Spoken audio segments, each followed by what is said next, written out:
Hello, welcome to another video. This video is about my DJI Osmo rig that I built, and I show a video how I build and what you need to do. You can click on a link here and you can find out how I make it. But this is just an upgrade for my rig.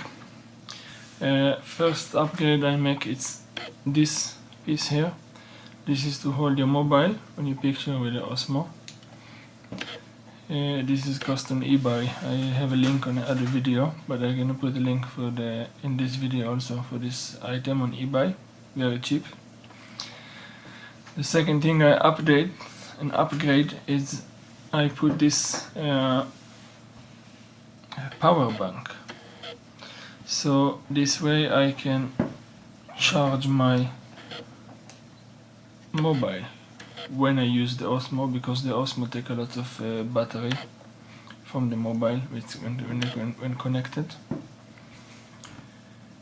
I also upgrade my grip for new ones.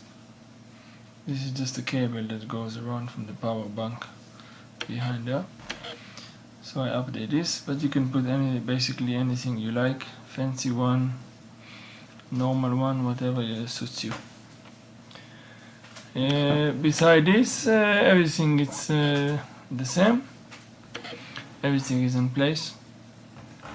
So I hope you find this upgrade useful. If you haven't made one by my instruction, you can maybe make one and then use this upgrade to make it better. I will give you notice for future upgrade. I will think of something. I hope you like this video. Have a nice week, and click subscribe, give a like and comment below. Thank you very much for watching.